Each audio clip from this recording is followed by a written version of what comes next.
Welcome to Conspiracy Q, your weekly top-secret investigation into history's most shocking conspiracies. Forget everything you think you know about the official stories. Today, we're diving deep into Operation Diana. The alleged plot behind the death of Princess Diana? Yeah, and you know those classified sources we recently uncovered? They paint a dramatically different picture than, that accepted narrative we all got. Of a tragic accident in a Paris tunnel on August 31st, 1997. Get ready. Prepare to have your whole understanding of this pivotal event completely challenged. Completely. So our mission today is to dissect all those inconsistencies. The suppressed evidence, the powerful motives. All that stuff that suggests Diana's death was no accident, but a meticulously planned execution. Yeah, and for all of you listening out there, we know you want knowledge that's both quick to grasp and thoroughly explored. You want multiple viewpoints. And you want those crucial aha moments without being overwhelmed. Right, we got you. We've sifted through this whole confidential dossier to bring you the most compelling and surprising facts.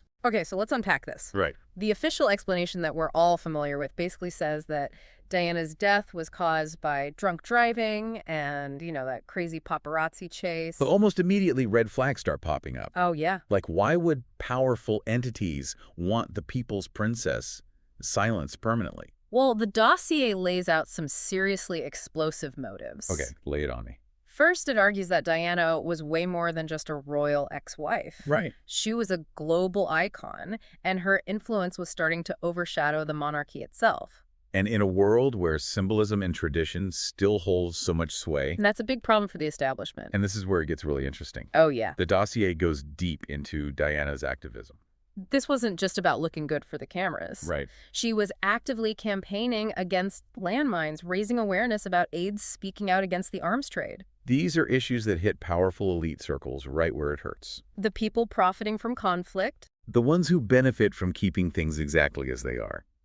So that level of outspokenness, coming from someone like Diana, with her global platform, had to ruffle some serious feathers. Oh, yeah. Can you elaborate on the specific ways Diana's campaigns threatened these powerful elites? Certainly. Her campaign against landmines was a direct challenge to the profits of major arms manufacturers. Right. Her advocacy for AIDS awareness, that broke down stigmas and threatened the interests of those who benefited from societal prejudice. Like certain pharmaceutical companies, perhaps.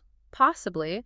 And when she criticized the arms trade, she was directly confronting the vested interests of entire nations and corporations. So the dossier paints a picture of Diana using her platform to disrupt some very powerful and very profitable industries. Industries that would go to great lengths to protect their interests. Now, the dossier suggests the most explosive motive of all was Diana's relationship with Dodi El-Fayed. It was controversial, to say the least. And there were all those rumors about her being pregnant. The possibility of Prince William, a future king of England, having a Muslim stepfather and a half-sibling. Wow.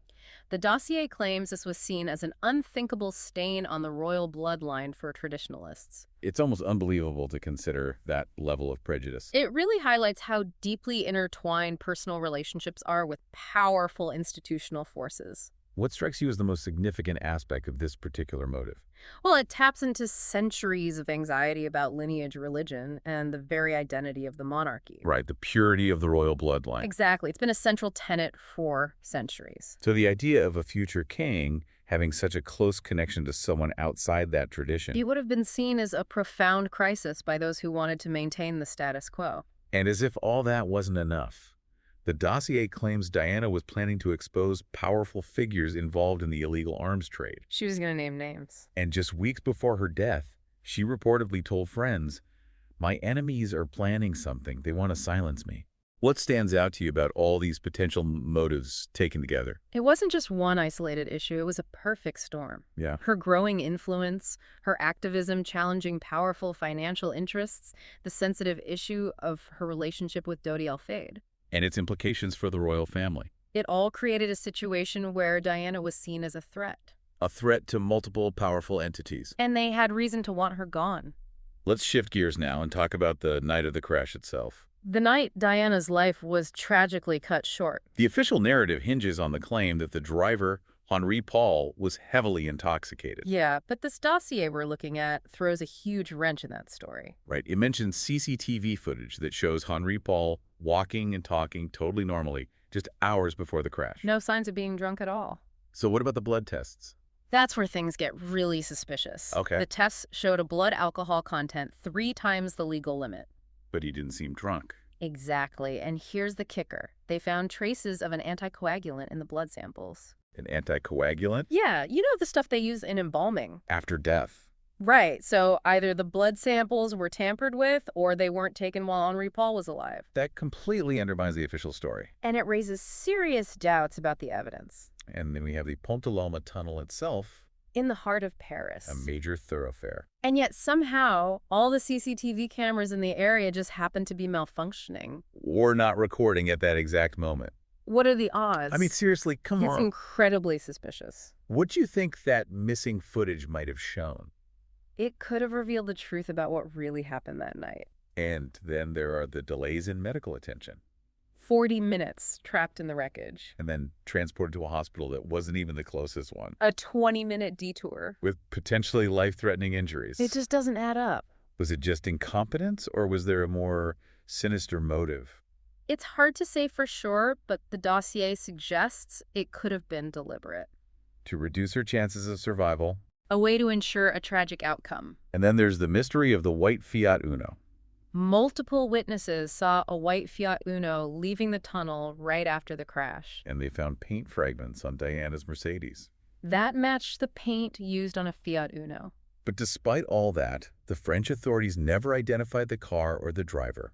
Several witnesses who came forward later recanted their statements. Some even disappeared. It's like they were being silenced. Which brings us to James Andanson. The French photographer who owned a white Fiat Uno. And was in Paris on the night of the crash. He was found dead in a burnout car 3 years later. Officially ruled as suicide. But the circumstances were incredibly suspicious. The car was locked from the outside, the key was missing, and he had 2 bullet holes in his head. It's hard to see how that could be a suicide. It seems more like a professional hit. Designed to eliminate a potential witness. And Andanson wasn't the only one?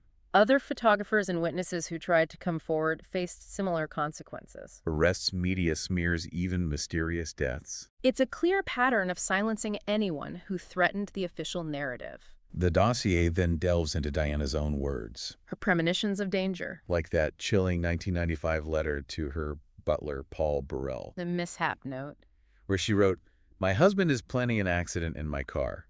Brake failure and serious head injury. To make the path clear for him to marry Tiki." An eerie foreshadowing of what was to come. I mean, it's hard to ignore that. Especially considering her feels about being under surveillance. Regularly checking for bugs. And the mysterious disappearance of recordings from her residence after her death. It all suggests she had real reason to believe her life was in danger. She wasn't just being paranoid. And then there's the legal aspect. The British inquest into Diana's death was delayed for almost 10 years. 10 years. That gave plenty of time for evidence to be tampered with. For memories to fade. For the official narrative to take hold. And even though the inquest eventually ruled Diana's death an unlawful killing, they never properly investigated the possibility of a conspiracy. Finally, the dossier shines a light on the role of whistleblowers and what it calls a culture of cover-up. People like Richard Tomlinson, the former MI6 agent. He claimed that British intelligence had discussed assassinating people using staged car crashes in tunnels. Designed to look like accidents. And get this, he even named Henri Paul Diana's driver as a potential intelligence asset. Which would explain a lot of the inconsistencies we've discussed. And the dossier also points to the British press. Specifically their role in discrediting Diana. Portraying her as hysterical or paranoid. To undermine her claims and protect the royal family. So what does all this mean for you, the listener? It means that the official story of Diana's death is far from the whole truth. There's a web of unanswered questions and suppressed evidence. That suggests something much darker may have taken place. Something more sinister. Something that powerful people went to great lengths to cover up. This top-secret investigation has only scratched the surface. But it's enough to make you question everything you thought you knew. About Diana's death. About the institutions we trust. About the lengths people will go to protect their power. So what other secrets are out there waiting to be uncovered? What other lies have we been told? We may never know for sure. But one thing is certain. The truth is out there. And it's our duty to seek it out. Thanks for joining us for this top-secret investigation of Operation Dial an Eye. Keep questioning, keep searching. And never stop seeking the truth. Rate and follow Conspiracy Q to share the truth. Until next time, stay vigilant.